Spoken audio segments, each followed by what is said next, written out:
He thought the mountains had already taken everything from him, his brothers in arms, the woman he loved, and the quiet hope that used to keep him alive. But on the coldest morning in Cedar Ridge, a stray husky appeared at Cedar Haskins' cabin door. Not trembling, not lost, looking straight into his eyes, as if it carried a message from someone long gone. And when the dog led him through the storm to a steel door buried deep in the cliffs, Calder realized this wasn't a rescue. It was a summons, one that would return a ghost from his past, love he thought the mountains had buried forever. Winter crept early into the Gallatin Range that year, settling over Montana with the quiet, merciless weight of a land that had never promised gentleness to anyone. And on the outskirts of the small, cold-lit town of Cedarbrook, the mountains rose in jagged silhouettes against a sky bruised purple with the coming storm. It was the kind of wilderness where the wind carried old stories, and where a man could disappear without the world bothering to ask why. Calder Haskins had lived out here long enough to understand that truth, long enough for the isolation to carve its own kind of familiarity into him, though it had never once felt like home. The cabin, its logs warped, its roof sagging under years of snow, leaned against the hillside like a tired creature waiting to die. And Calder himself did not look much different from the place he lived in. At 39, he still had the broad shoulders and wolf-like sharpness of a former special reconnaissance operator, but grief had gnawed down everything else. His dark hair bore early streaks of gray, his beard grew uneven as if trimmed by exhaustion, and his eyes, once bright with the thrill of distant horizons, now held the still, hollow blue of a frozen lake. He wore the same clothes he always did, a faded canvas coat patched at the elbows, a charcoal flannel shirt with a rip beneath the pocket, jeans worn white at the knees, and boots that had seen more miles of mountain trails than he cared to count. 7 years had passed since the mission that shattered him, the one that took Wyatt Callan, his partner, his brother in all but blood, and 7 years since Alara Quinn walked away from him after realizing the man she loved was no longer standing in the same world she inhabited. Calder had tried to fill the emptiness with silence and cheap whiskey, telling himself he didn't need people, didn't need forgiveness, didn't need love. But on nights like this, with the first blizzards snarling against the slope and the temperature falling fast enough to freeze tears before they could drop, he knew he was lying to himself. When the knock came, soft, hesitant, barely audible over the wind, he almost ignored it. The world had long stopped visiting him. But it came again, a scratch, followed by a thin, strained whine, and something in his bones stirred, the old instincts waking like sparks in dead coals. Calder rose, joints stiff from the cold, and unlatched the door. Snow exploded inward in a rush, and in the middle of it, slumped like a fallen ghost, was a husky, large, silver-gray, its coat tangled with ice, its body trembling from exhaustion. Yet its eyes, startlingly pale blue, lifted to meet his with a clarity that pierced through the storm, through the numbness inside him, as if the animal was pleading, but not helpless, as if it carried knowledge rather than desperation. Calder didn't think. He simply bent down and gathered the creature into his arms, bringing it inside, sealing the door against the blizzard. The husky lay on the rug near the hearth while he tended it, warming its icy paws with his hands, letting it drink from a tin bowl. The dog was young, maybe 3 or 4 years old, strong beneath the cold, and there was something in the set of its ears and the steady, unblinking way it watched him that felt intentional. "Where did you come from, boy?" Calder murmured, but the dog only blinked slowly, as if that was answer enough. And outside, the storm screamed on, swallowing the Montana night. Meanwhile, miles away in Cedar Brook, Ilara Quinn stepped out of her rental jeep and caught her breath at the sting of the mountain wind. She used to love this cold, the way it bit through the noise of the world. But tonight it felt sharper, heavier with memory. Her long, dark hair was tied back neatly, her coat military style in cut, though civilian in fabric, and her eyes, intelligent, focused, always observing, had softened with the weight of the decision she had just made. Now a defense systems analyst working for a federal contractor, she had spent weeks chasing an anomaly inside an old military network, a ghost signal repeating through encrypted channels that shouldn't have existed anymore. The signal always traced back here, to the Gallatin spine, where Calder now lived like a man determined to dissolve into the land. She hadn't seen him in 7 years. She hadn't forgotten him for even one. A strange intuition, a tug she couldn't name, whispered that if she left the signal alone, Calder would vanish entirely. Into the mountains, into the storm, into that silent place where he already half existed. By dawn, when the blizzard loosened its grip, the husky stood beside Calder's bed and nudged him awake, tail still, posture alert, as though trying to speak without sound. Calder followed the dog outside, expecting it to simply wander off now that it had regained strength, but instead it paused, looked back at him, and trotted toward the tree line with a purposeful stride. Something about the animal's certainty made him grab his coat and go after it. They crossed through the firs where the snow lay untouched, through narrow passages between rock outcrops that even he, a seasoned mountain man, had never explored. The deeper they went, the stranger Calder felt, as though the mountain was guiding them, as though the dog was not leading by chance, but by memory. After nearly an hour of climbing, they reached a gorge where the black rock walls rose like the ribs of a buried titan. And there, embedded into the sheer cliffside, half hidden beneath a crust of decades-old snow, was a massive steel door. Industrial, ancient, yet strangely intact, the edges etched with frost. Calder's breath caught. He knew bunkers existed in Montana, remnants of old Cold War paranoia, but he had never expected one here. The husky stepped forward, placed its paw on a flat stone in front of the door. Calder almost laughed at the absurdity of it, until a soft mechanical click cracked the frozen silence. A thin line of light traced the outline of the steel frame, glowing like a waking eye, and then the door slid open with a slow, shuddering sigh, exhaling warm, filtered air into the freezing canyon.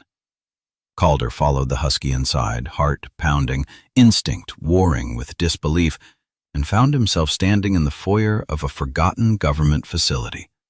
Dust-coated terminals lined the walls, maps curled beneath old screens, and deeper within lay a room he recognized in a way that broke him open. On the center console, under a layer of frost, sat a data core labeled with a name that hollowed his chest. Wyatt Callan. His friend, his brother, the man he couldn't save. Hands shaking, Calder activated the nearest terminal. Electricity hummed through the bunker like a heartbeat returning after years of silence, and a single video file blinked onto the screen. Wyatt's face appeared, tired, unshaven, but unmistakably alive in a way Calder hadn't seen in 7 years. "If you're watching this," Wyatt said, voice strained but steady, "then the truth I found can't stay buried any longer. And you're the only one I trust to see it through." Calder stood frozen. The husky pressed its head gently against his hand, anchoring him to the moment, reminding him he wasn't alone. And as he blinked back the tears he had sworn never to shed again, the console crackled with a new sound, an incoming signal. A message. Ilara Quinn was on her way up the mountain. Calder's heart stumbled. A part of him wanted to run. A part of him had been waiting for this. But as he looked at the husky, at the bunker, at Wyatt's last request, he felt something stir to life inside him, small, fragile, but undeniably real. Hope, maybe. Or the first spark of a man who wasn't ready to die after all. He stepped back toward the steel threshold with the husky at his side, the mountain wind howling through the gorge, unaware that Ilara's return would change everything he thought was buried. The bunker felt like a heart that had forgotten how to beat and was suddenly asked to run. As Calder moved through its steel corridors, accompanied by the steady click of husky nails on metal flooring, fluorescent lights flickered to life above him one by one, painting the place in a pale, ghostly glow. The air smelled of dust, ozone, and old secrets.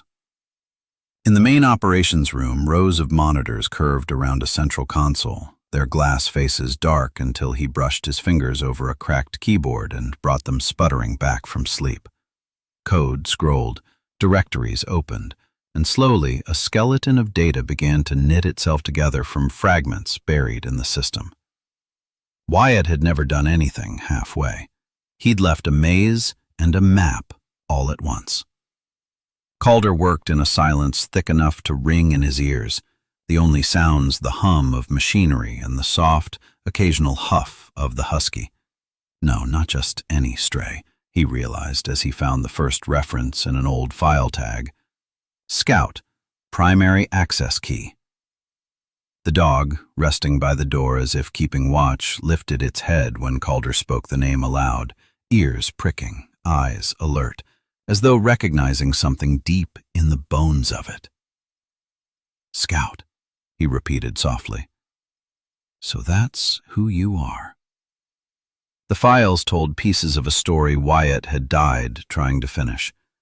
A defense contractor called North Star Dynamics buying up decommissioned military sites for pennies, then quietly turning them into something else, nodes in a private web that fed information where it wasn't supposed to go. Transaction logs disguised as routine maintenance, encrypted comms bouncing from Montana to places whose names Calder knew from maps he wished he could forget. Between clipped technical reports and coded personal notes, a picture emerged. North Star selling classified intel to a fanatic outfit overseas, letting their hired guns profit from chaos while soldiers like Calder and Wyatt bled in the dust. Wyatt's voice returned in short audio clips, less formal than the last message, tired and angry in a way Calder hadn't heard while his friend was alive. They think nobody's watching the dead systems, Wyatt muttered in one log. They never met a man who doesn't know how to stop digging. In another, if this goes sideways, the bunker and Scout are the only way the truth outlives me. Calder leaned back, letting the weight of it settle. The mountain above them had hidden not just concrete and wires, but the echo of a war being fought in shadows long after the shooting stopped. When he accessed the final encrypted directory, labeled with a humor that felt painfully Wyatt, Last Chance Saloon, the system hesitated, then threw a warning across every screen. External link required. There was no way around it. To open this vault, the bunker had to reach out to a retired defense grid and request one more key, rattling the bars of a cage North Star had spent years building. Calder stared at the prompt, jaw clenched. If he hit yes, he would light a flare in the dark for the people who'd already killed his friend. But if he walked away, Wyatt's sacrifice stayed a rumor in the wires. You didn't drag me up here to watch me run, he muttered to the empty room, or to Scout, or to whatever answers lived in the stone around them. He hit confirm. For a few seconds, the sound was like a distant swarm, a rush of data out, a shard of code back in. Then the link snapped shut, and the final file unfolded before him, flooding the monitors with raw, ugly proof.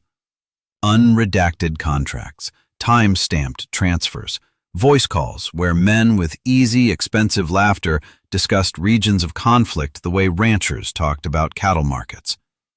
It was all there, enough to tear North Star wide open. Calder barely had time to absorb it before a new tone cut through the chamber, sharper than the system chime that had announced Alara's message earlier. A red notification pulsed in the corner of the main display. Intrusion detected. Mirrored trace. Calder didn't speak code, but he understood hunting. Somewhere out there, whatever watchdog North Star had sleeping on that retired network had woken up and was sniffing along the digital trail he'd just lit. "They know," he whispered. "They know someone's in here." Scout rose to his feet, hackles lifting slightly as if he could scent danger through metal and rock. The dog padded closer, pressing his shoulder lightly against Calder's thigh, steady, listening, waiting. Calder was still staring at the warning when another thought punched through the fear. Ilara. She was coming up the mountain, following whatever faint path tied her signal anomaly to this buried beast of a facility, and North Star's eyes were turning toward the same patch of wilderness. He didn't know who would get here first. As if in answer, the bunker's internal sensors flashed a brief motion ping from outside, a ghost of movement near the tree line above his old cabin, quickly lost in static from the fading storm.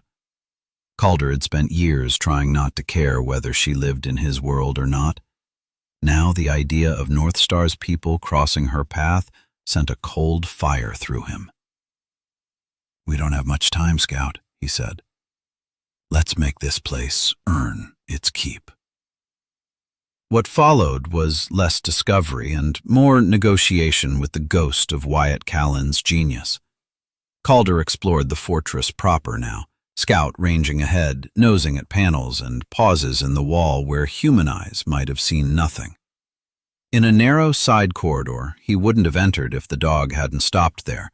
A small recessed box opened when Scout bumped it with his muzzle, revealing an old but pristine M14 rifle resting in foam, its wooden stock oiled, its metal gleaming, as though Wyatt had oiled it yesterday and then stepped out for coffee. Beside it, the heavy parka in dark green, lined and reinforced. His size, exactly. A tactical. Flashlight taped with a strip of blue electrical tape, a habit Wyatt had always considered lucky in the field. Calder slid into the coat, feeling the warmth swallow the chill that had lived in his bones for 7 winters, slung the M14 across his chest, and clicked the light on and off, the beam sharp and narrow. "You always did plan 5 moves ahead," he murmured, imagining Wyatt smirking somewhere beyond the veil. Further exploration, driven more by Scout's uncanny certainty than Calder's guesswork, revealed the skeleton of the bunker's defenses, a room where schematics bloomed on a wall display when he brushed away dust, showing lines of sensors snake out under the snow, buried charges like sleeping thunderheads, an underground passage twisting toward daylight in a different canyon. Most of it stayed caged behind interfaces he barely understood, until Scout jumped onto a low platform, paws braced, nose nudging a sequence of metal plates in the wall. Panels slid back with quiet pneumatic sighs, revealing physical overrides. Heavy levers labeled jammer, seismic, escape tunnel. Somehow, Wyatt had encoded his trust not in passcodes, but in the dog, who now watched Calder expectantly. "You're the captain here, aren't you?" Calder said, pulling the first lever as Scout's tail gave a small, decisive thump. Sonar icons lit up across the screen, showing a wide bubble of interference radiating from the cliff, a curtain against prying electronics. With the pieces in motion, there was nothing to do but wait for whatever North Star would throw at them. And for Ilara. She reached the cabin as the light turned bruised and thin, the snow crunching under her boots in the kind of hush that made every sound feel magnified. Ilara paused on the sagging porch, looking at the door as if expecting it to open on its own. The place smelled faintly of wood smoke and a life put on pause. Her hazel eyes softened as she stepped inside, scanning the empty room, the unmade bed, the dented stove, the mug left on the table with a ring of coffee dried at the bottom. Calder's presence clung to the cabin like an afterimage, but he was gone. She felt the void of him as strongly as the last time she'd watched him walk away into his own private fog. On the floor near the door, though, the snow told a different story. Human boot prints and the distinct oval pads of a large dog heading out. Not wandering, but tracking something. Ilara crouched, gloved fingers hovering over the impressions. She'd never been a field agent, but analysis taught you to follow patterns. These tracks held purpose. "You always did choose the hardest road," she whispered, standing, heart knocking hard against her ribs. She followed. The climb was brutal in the thin, late-afternoon air, but stubbornness had always been one of her sharper edges. She pushed through stands of fir that had never seen a trail marker, across slopes that dropped away to nothing on one side until the world pinched into a narrow gorge and the rock rose black and sheer around her. The sight of the door hit her like a physical blow, metal and bolts and yellow-black hazard stripes buried in stone, the last place on earth she would have imagined finding Calder. For a moment she simply stared, chest heaving, cheeks burning from cold and effort. Then the seam of the door glowed faintly at her approach, recognizing some buried subroutine triggered by motion and Scout's earlier exit, and with a slow, grinding sigh, the bunker opened its mouth. The air inside was warmer, tinged with recycled sterility, and the sound of her own footsteps echoed louder than seemed possible. She followed the glow down into the mountain, heart beating to the rhythm of names she hadn't spoken aloud in years. Calder, Wyatt, the old unit call signs that had once meant home. The operations room appeared around a corner like something out of a fever dream, screens alive, maps blooming in digital color, and there, standing in the center of it as if he'd stepped out of the past and into a future he didn't quite believe in yet, was Calder Haskins. He looked older, leaner, carved by weather and regret, but his presence filled the room the way it always had, quiet and intense. Scout bounded toward her first, tail cutting the air, and planted himself squarely between them, tongue lolling in a dog's approximation of a smile, as if he'd been waiting for this reunion since the day his true master died. Ilara's breath snagged. "You're not dead," she said, the words trembling out of her before she could censor them, carrying 7 years of anger and relief and ache. "And you don't get to live like you are." The corner of Calder's mouth lifted, almost but not quite a smile, as if the muscles had forgotten the motion. He looked at her the way a man looks at sunrise after too long in the dark, cautious, disbelieving, hungry. For a heartbeat, everything else, the data, North Star, the bunker itself, fell away, leaving only the three of them. A broken soldier, a woman who'd never stopped looking over her shoulder toward the mountains, and the dog who had dragged them back under the same roof of stone. Then the bunker's alarm cut through the moment like a rifle crack, a sharp electronic tone pulsing from the speakers.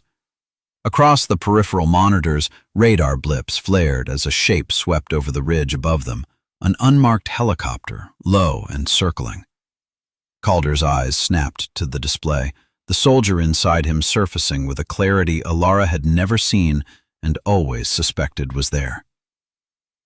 "North Star," he said, voice flat and cold. "They got the message." Scout gave a low, rumbling growl that seemed to rise not just from his chest, but from the mountain itself. In that instant, standing in the humming heart of a forgotten fortress, Ilara understood. Whatever lay ahead, this was the fulcrum their lives would turn on. And the storm outside, for all its Fury was nothing compared to the one about to break over Cedar Ridge. In the end, Calder, Ilara, and Scout remind us of something quietly true about this world. Sometimes the mountains test us, sometimes life breaks us, and sometimes we lose the people we thought we could never live without. But every so often, in the middle of our coldest seasons, a small light appears in front of us. A loyal dog, a door we never noticed before, a person who returns at the exact moment we are slipping away. Some call it luck, some call it timing, but many of us know it feels a lot like grace. Like God sending us a reminder that we are not as alone as we think, that our story is not finished, and that even in the darkest valleys, He places a path forward for those willing to take one more step. Maybe the miracle is not always loud. Maybe it is the quiet courage to try again, the strength to forgive what we once buried, or the faith to open a door we are afraid of. And maybe, just maybe, God sends the right souls to walk beside us when we cannot walk alone. If a broken soldier can find healing in the heart of a frozen mountain, then there is hope for all of us in the everyday struggles we face. If this story touched your heart, I invite you to share your thoughts in the comments. Tell us what part of the story stayed with you. Your voice helps keep these stories alive. And if you believe in the power of loyalty, love, and a little grace from above, consider liking this video and subscribing to the channel so more people can find these stories of courage and redemption. May God bless every viewer and guide you through whatever mountains you are climbing today.